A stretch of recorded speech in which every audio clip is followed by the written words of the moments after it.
Okay guys, so this next video is going to be about the power play, and before I go through the power play that we're going to run, I'm just going to go through the basics of power plays. And so generally there's at least three. Okay, you have what's called the overload, you have the umbrella, and you have the 1-3-1. So if we start with what is the overload, so that is you win the face off, you get it back to the D-man here, a D-man here, you'll have a forward, and then a forward in front of the net. And basically what you're looking for is this guy's going to hold the puck the most. You're looking at these guys kind of exchanging passes here. They can exchange positions as well. You're looking to get that puck up to the D come across, maybe for a one-timer shot here, or this D-man coming across and taking a shot. So that's kind of the basics of a power play. So that's called the overload, okay?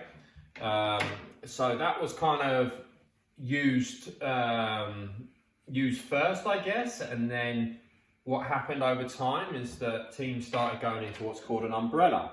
Now the umbrella is having a D-man up here, and then a D-man here, and then a forward here, a forward down here, and a forward down here.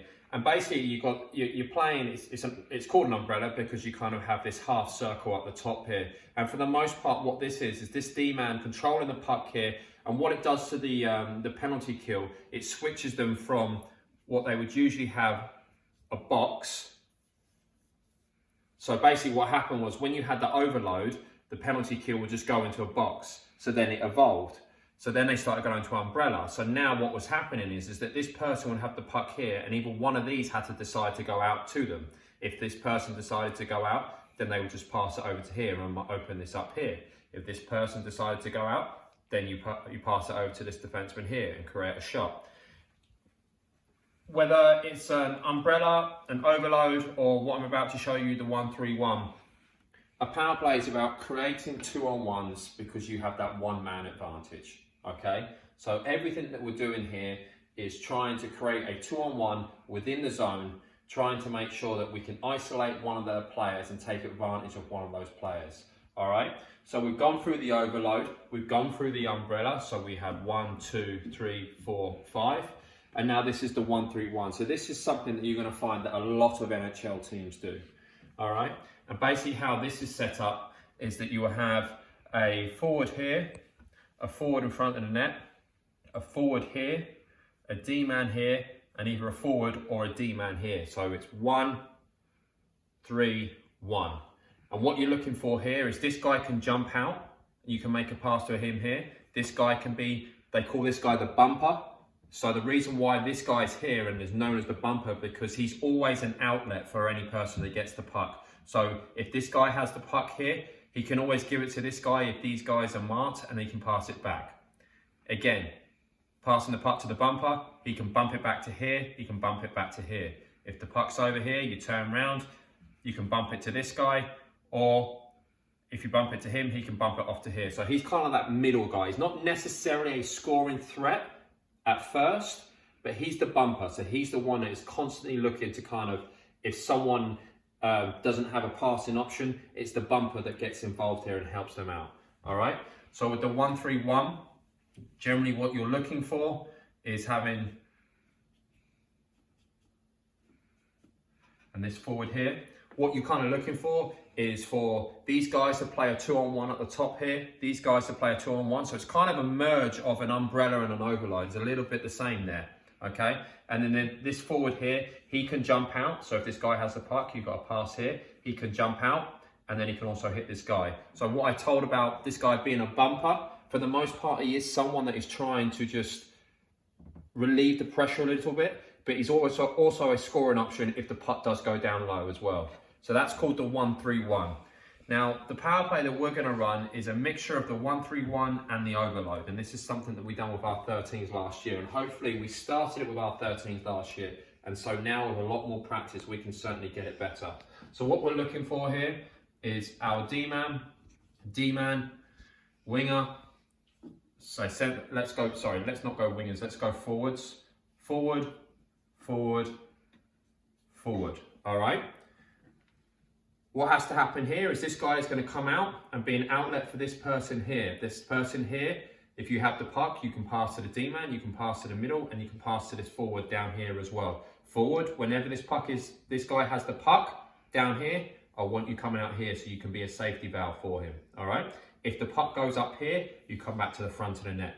This person in the middle here, you don't just stand there. You're the person that's trying to be that outlet that no one's going to pick up. If you think about the penalty kill, so this is where I show you where all the passing lanes are.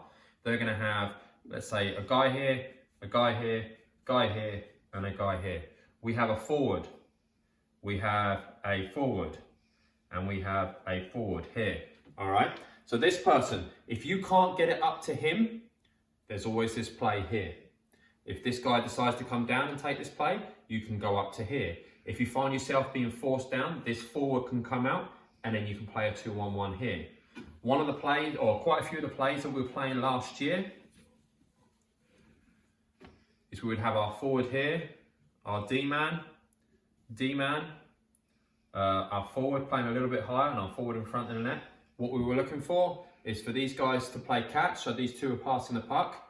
When it came down to here, this forward will come down, you make a pass down to this forward. Straight away, you have this passing lane here to this forward, or you step out and this D-man comes back door and you've got a back post pass there, all right? So that was one of our plays last year.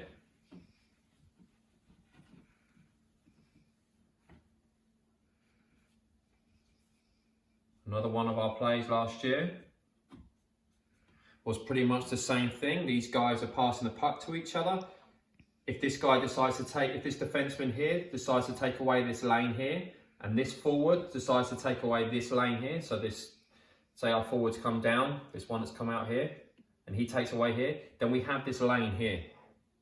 So it's a perfect opportunity. If we were to set up on this side for someone that's left shot, so if you imagine, say this is Ethan here, he has this puck and the forward is taken away our D-man, this forward, this defenseman has taken away our forward here. We've got a one-timer option straight away from Alfie. This puck comes here as a one-timer, or you even have all that space to come in.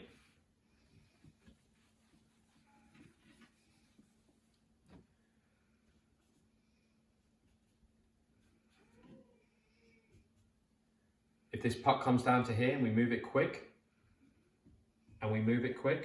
before this D-man has realised what's going on, there's also this pass up here as well. So we talked about the D-man coming back door and him stepping out and making this play here. You also have this pass up to this forward here as well. So there's plenty of options when it comes to our power play. And of course, there's nothing wrong with getting that puck to the D-man coming across the blue line, getting those pucks in front of the net and making sure that we have more players in front of the net than they do.